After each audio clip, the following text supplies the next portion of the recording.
Assalamualaikum dan salam Malaysia Madani. Anda bersama dengan saya Hus Anda Zahra Rashid dalam podcast Kasih Lensa Keluarga. Hari ini masuk episod yang ke-11. Cukup istimewa. Kami bersiaran dari Kolmar Tropical Berjaya Hills Resort Berhad dan terima kasih di atas tajaan yang diberikan. Dan kali ini kami bawakan satu topik yang cukup menarik. Kita nak mendalami dan juga menyelusuri berkenaan LPPKN 6 dekad membina keluarga. Dan seperti mana yang kita sedia maklum, apabila kita berbicara mengenai keluarga, pastinya terdapat beberapa elemen yang diberikan keutamaan dan juga fokus. Antaranya kesejahteraan dan juga keamanan. Dan bercakap atas itu juga, sebenarnya LPPKN terus mengekalkan relevansi dalam landscape sosial yang cukup dinamik.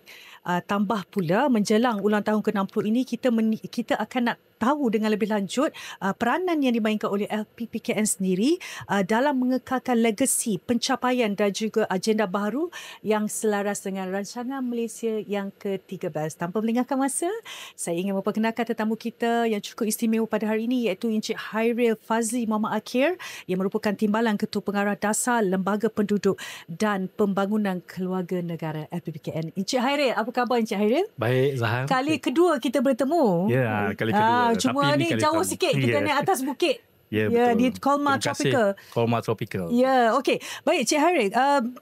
Satu perkataan kalau kita sebut tentang legacy ni adalah sesuatu saya kira di peringkat yang cukup besar ya. Dan menyentuh perkara itu juga. Mungkin Cik Hairil boleh ceritakan, kongsikan bersama dengan kami sepanjang 6 dekad ini dalam membentuk sebuah keluarga yang sejahtera di Malaysia sendiri. Adakah Cik Hairil merasakan perkataan ataupun pendekatan legasi itu masih relevan dalam konteks masyarakat pada hari ini? Silakan. Ya, baik, terima kasih Zahar. Okey, sesuatu tu masih pasti ada permulaannya. Jadi untuk LPPKN, Lembaga Penduduk dan Pembangunan Keluarga Negara, LPPKN mula ditubuhkan tahun 1966. Jadi 1966 dah lama lah. Kalau ikutkan 6 dekad, 60 tahun dah penubuhan LPPKN. Jadi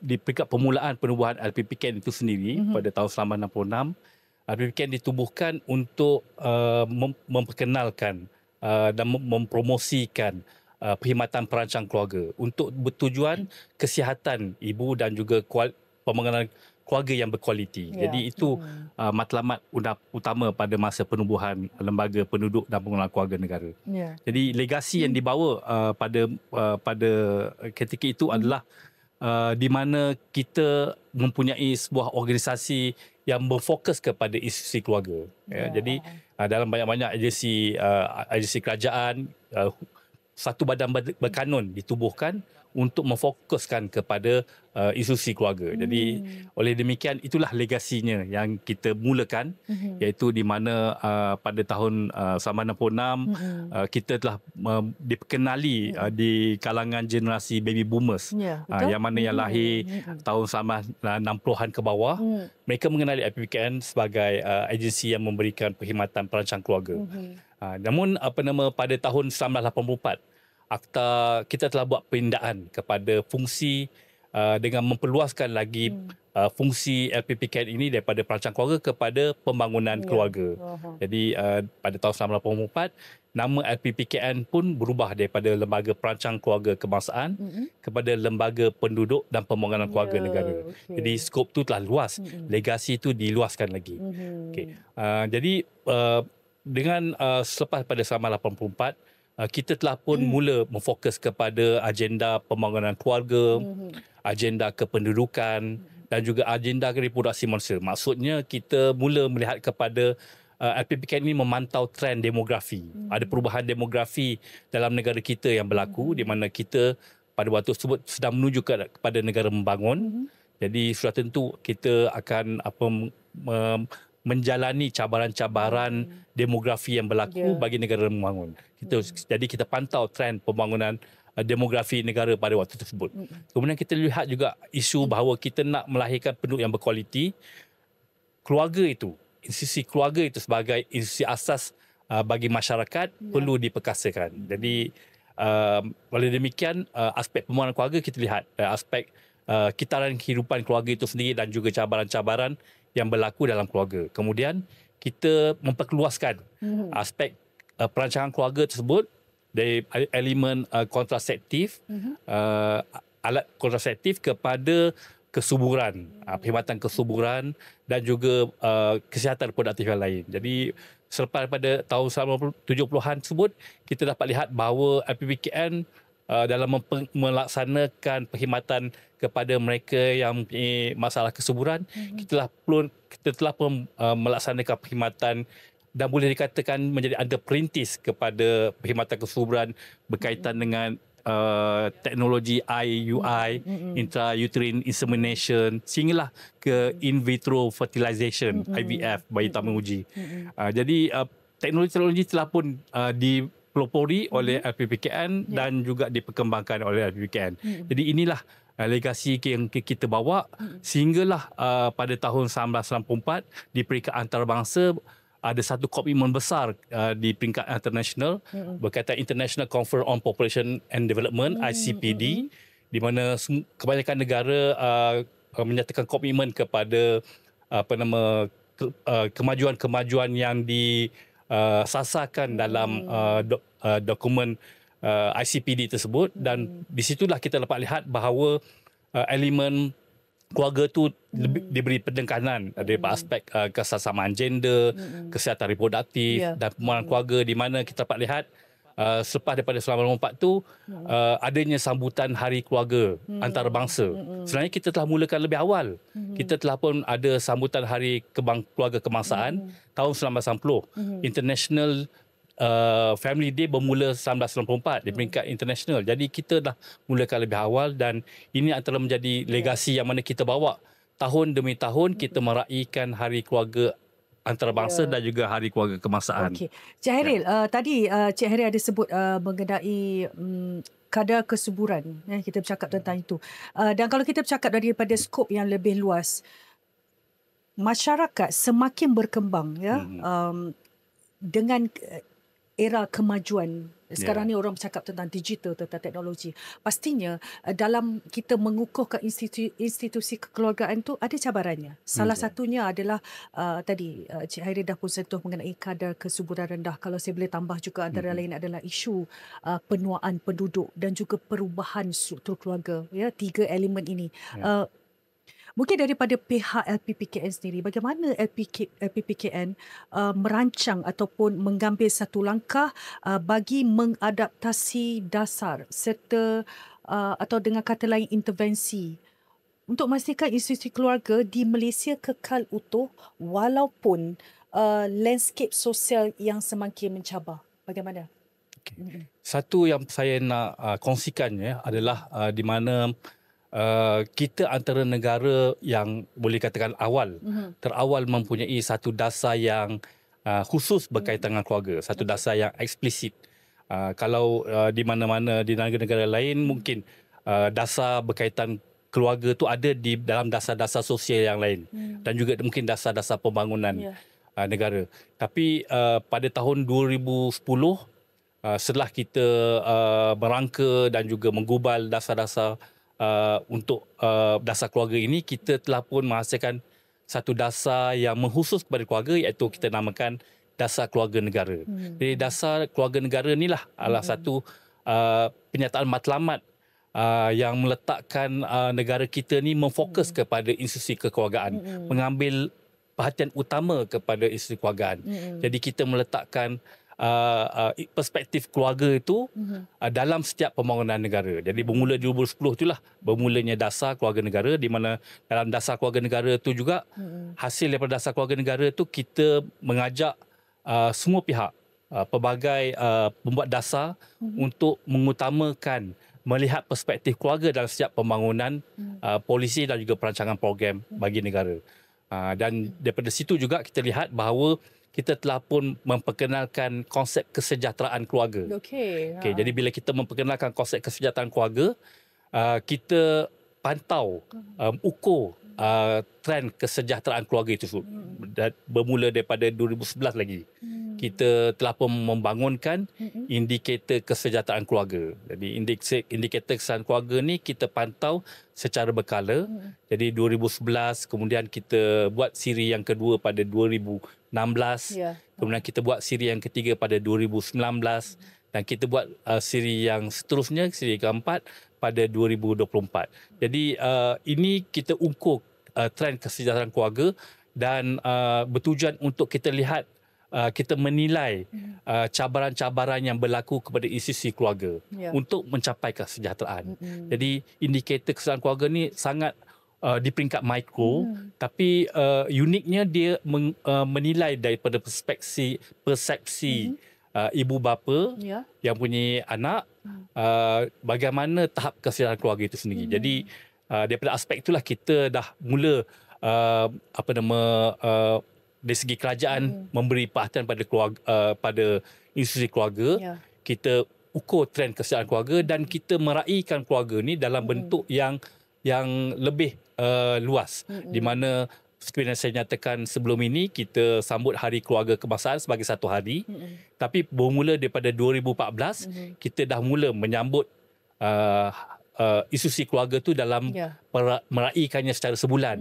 Jadi November, bulan keluarga kebangsaan telah pun diisytiharkan pada tahun 2014. Jadi itulah perkembangannya, di mana alhamdulillah pada yang terkini kita telah pun membuat penggubalan melihat kepada dasar yang untuk ke arah masa depan, untuk 10 tahun yang akan datang, di mana kita telah pun menggubal dasar kasih keluarga negara. Okey. Kita nak sembang lebih lanjut. Saya nak tanya juga sebenarnya, apakah antara perancangan LPPKN mungkin dalam 5 tahun akan datang menjelang 2030.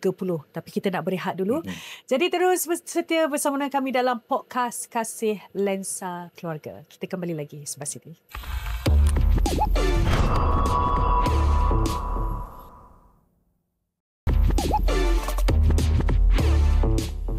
Kembali bersama dengan kami dalam podcast Kasih Lensa Keluarga. Kami masih lagi bersiaran dari Koma Tropical Berjaya Hills Resort Berhad. Kalau tadi sebelum kita berhenti, saya ada tanyakan kepada Cik Hairil yang belum lagi ada jawapan, dan kini kita memerlukan jawapan daripada Cik Hairil mungkin dalam 5 tahun akan datang. Apakah mungkin perancangan oleh pihak LPPKN sendiri bagi memastikan kesejahteraan keluarga Malaysia dan terus mengukuhkan hubungan dalam kekeluargaan itu sendiri? Cik Hairil, bagaimana? Okay. Untuk perancangan 5 tahun akan datang, sudah semestinya kita akan membuat perancangan seperti mana yang disasarkan dalam rancangan Malaysia ke-13. Jadi untuk LPPKN dan juga Kementerian Pembangunan Wanita, Keluarga dan Masyarakat, kita memfokus kepada aspek berkaitan dengan SDG 3 dan juga SDG 5. Jadi SDG 3 berkaitan dengan kesihatan, kesejahteraan, dan juga SDG 5 berkaitan dengan kesesamaan gender. Jadi itu antara fokus berkaitan dengan SDG yang perlu dicapai melalui rancangan Malaysia ke-13 menerusi LPPKN dan juga Kementerian Pembangunan Wanita, Keluarga dan Masyarakat. Jadi di bawah SDG 3, kita lihat bahawa aspek kesihatan itu perlu diutamakan lah. Contohnya dalam konteks LPPKN, kita akan memfokus kepada kesihatan reproduktif. Bagaimana perkhidmatan-perkhidmatan kesihatan reproduktif bagi saringan kanser, bagi wanita, kanser payudara dan juga kanser cervix. Jadi kalau misal kata wanita tidak sihat, jadi sudah tentu dia akan memberi kesan kepada keluarga. Kan ibu sama ada ahli-ahli keluarga lain, sudah tentu dia akan memberi kesan sama ada sosial, ekonomi dan juga mental kepada ahli keluarga. Jadi aspek akan diberi penekanan kepada kesihatan reproduktif. Yang seterusnya adalah SDG 5 berkaitan dengan kesesamaan gender. Jadi kita nak membantu turut menyokong kepada penyertaan kaum wanita dalam ekonomi. Jadi penyertaan kaum wanita dalam pasaran buruh perlu dipertingkatkan. Ada sasaran di bawah rancangan Malaysia ke-13, di bawah ekonomi madani untuk mencapai 60% penyertaan wanita dalam tenaga buruh. Jadi kaum wanita memerlukan ekosistem yang menyokong mereka untuk masuk dalam pasaran buruh. Ya. Untuk bekerja, kembali bekerja selepas kehamilan dan juga melahirkan anak. Jadi oleh demikian dalam SDG 5 ni kita akan beri fokus kepada aspek work-life balance, keseimbangan antara kerja dan keluarga, dan juga menyokong ekosistem untuk berkaitan dengan penjagaan, ya, di mana wanita yang berkerjaya perlu kepada penjagaan anak. Jadi oleh demikian kita juga akan melihat kepada aspek keibubapaan. Supaya masalah mereka dalam keluarga dapat ditangani dengan baik dan tak memberi tekanan kepada ibu bapa lah. Tekanan kepada keluarga, tekanan kepada ibu bapa dan juga tekanan di tempat kerja apabila mereka perlu melaksanakan tugas sebagai pekerja nanti. Cik Arif, kalau kita melihat kepada dasar dan juga program intervensi yang dijalankan oleh LPPKN sendiri, banyak saya kira, bukan sahaja usaha yang terarah kepada pengukuhan institusi keluarga itu sendiri, tetapi di dalam hal ini yang menjadi persoalan mungkin antara program yang telah dianjurkan, dasar yang telah diaplikasikan, bagaimana dengan pencapaian yang paling orang kata signifikan dengan LPPKN sepanjang adanya program sebegini, dan juga yang memberikan impak secara keseluruhan kepada masyarakat yang melibatkan mungkin dalam aspek kesihatan, perancangan keluarga maupun kesejahteraan psikososial itu sendiri. Pencapaian yang signifikan bagi LPPKN adalah saya boleh katakan bahawa dasar keluarga negara. Jadi dasar itulah penyataan matlamat negara yang menyatakan apakah hasrat yang nak dicapai untuk institusi keluarga di Malaysia ni. Jadi saya merasa berpandangan bahawa dasar keluarga negara itu adalah antara pencapaian signifikan LPPKN dan juga bagi kerajaan untuk institusi keluarga, unit asas dalam sosial masyarakat. Dalam dasar keluarga negara ni lah kita dapat lihat bahawa konsep kesejahteraan keluarga itu diberi penekanan. Jadi bila kita tengok konsep kesejahteraan tu, dia meliputi pelbagai aspek kefungsian keluarga, aspek ekonomi keluarga, aspek komuniti dan keluarga, agama dan juga keluarga, persekitaran dan keluarga, ekonomi dan juga teknologi kepada keluarga. Jadi ini adalah antara konsep kesejahteraan keluarga yang mana kita perlu melihat usaha untuk mencapai kesejahteraan keluarga ni secara whole of nation. Jadi semua pihak perlu ambil peranan dalam memberikan perkhidmatan ke keluarga dan memastikan bahawa apa juga polisi dan pembangunan yang perlu dilaksanakan hendaklah memberi impak yang positif kepada keluarga. Jadi dan maksudnya ia dirasai oleh keluarga lah. Dan oleh demikian saya dapat nampak antara capaian signifikan lagi adalah di mana indeks kesihatan keluarga itu diambil kira sebagai antara instrumen pemantau prestasi dalam dokumen rancangan Malaysia. Bermula daripada rancangan Malaysia ke-10 lagi. Rancangan Malaysia ke-10, rancangan Malaysia ke-11, rancangan Malaysia ke-12 dan insyaAllah dalam masa rancangan Malaysia ke-13 pemantauan terhadap indeks kesejahteraan keluarga ini terus diberi penekanan oleh kerajaan. Alhamdulillah. Itu adalah pencapaian signifikan yang disumbangkan oleh LPPKN. Dan selain daripada itu kita juga membuat inisiatif-inisiatif seperti menyediakan fasiliti yang holistik dan juga dengan teknologi yang kepakaran yang terkini dalam bidang kesihatan reproduktif, khususnya kesuburan. Dan memberikan perkhidmatan kesuburan. Sebelum ini kita telah mula untuk memberi perkhidmatan kesuburan ni bermula daripada penubuhan LPPKN lagi selama 66. Dengan adanya pada tahun 1970-an lagi kita ada pencapaian seperti perkhidmatan IVF, IUI, yang mana pada rancangan Malaysia ke-13 kerajaan telah meluluskan penubuhan pusat subfertility negara, pusat kesuburan negara.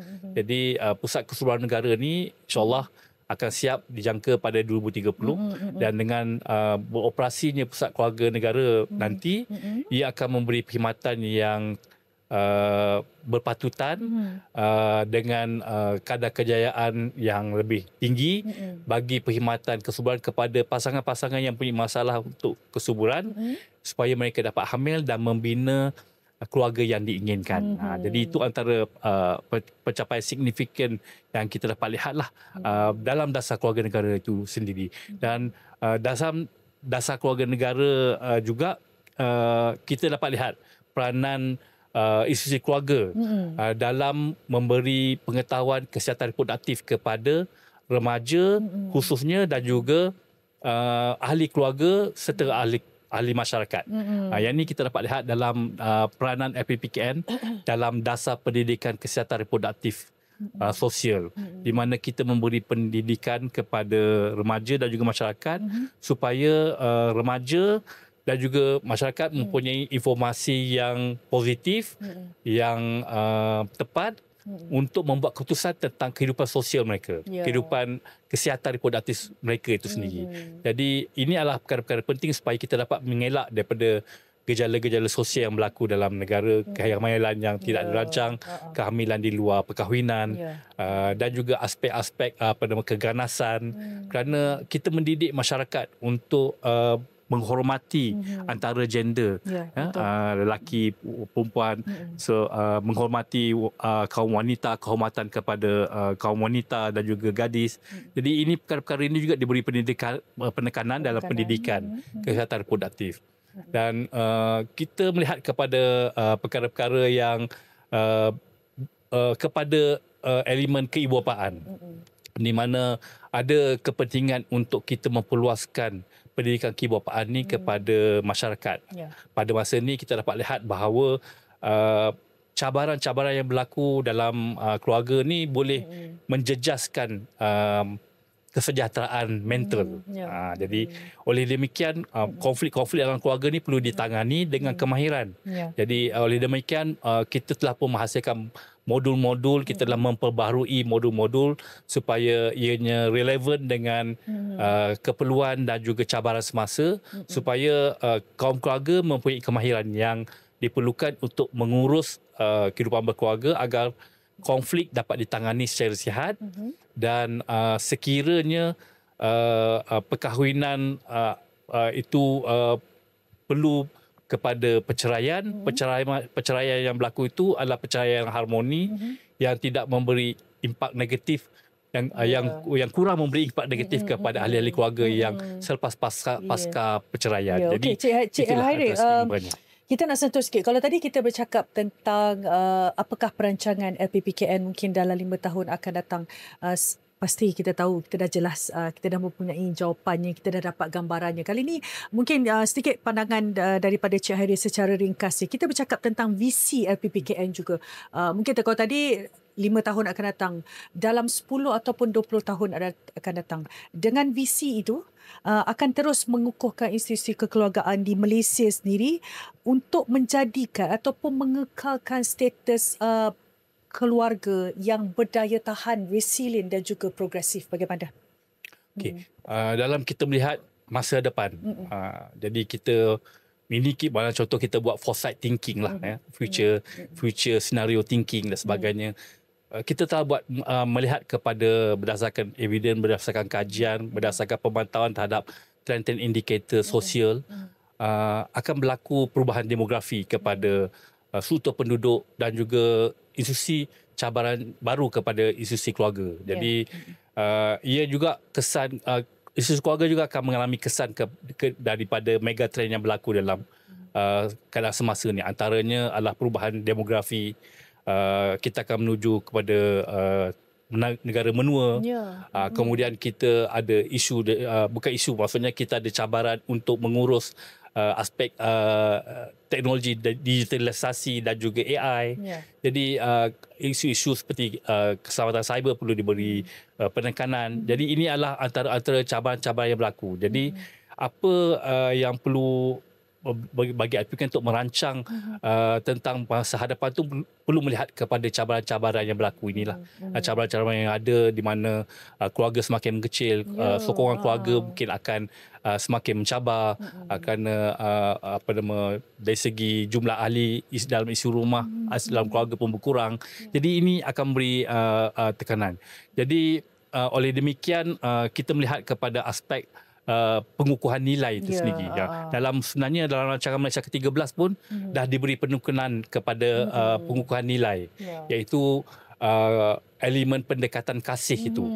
KASIS itu sebenarnya akronim yang mana dia menyentuh tentang aspek pendekatan kasih sayang, akhlak, sihat dan selamat, ilmu dan juga harmoni. Jadi ini adalah pendekatan kod nilai yang kita kenal pasti untuk kita bentuk satu perubahan dalam masyarakat supaya masyarakat dapat membentuk nilai-nilai ihsan, iaitu penyayang dan juga berbudi mulia dalam kehidupan bermasyarakat. Jadi oleh demikian ini adalah penting kerana pengukuhan nilai ini adalah sebenarnya adalah sokongan kepada institusi keluarga. Jadi apabila sekiranya keluarga tu mempunyai cabaran, ahli keluarga akan membantu, komuniti akan membantu. Jadi pengukuhan nilai adalah salah satu aspek penting yang diberi penekanan dan ini dinyatakan dalam rancangan Malaysia ke-13 dan kita sudah pasti akan membentuk inisiatif-inisiatif yang berkaitan dengan. Baik, terima kasih penjelasan yang cukup terperinci saya kira daripada Cik Hairil Fazli Muhammad Akir, Timbalan Ketua Pengarah Dasar Lembaga Penduduk dan juga Pembangunan Keluarga Negara LPPKN. Terima kasih Cik Hairil. Lancar saja kan. Baik, kita dah sampai di penghujungnya. Kita membicarakan mengenai LPPKN 6 dekad membina keluarga. Okey, terima kasih di atas perhatian anda bersama dengan kami dalam podcast Kasih Lensa Keluarga. Kita akan jumpa lagi dalam episod akan datang. Assalamualaikum. Assalamualaikum warahmatullahi wabarakatuh.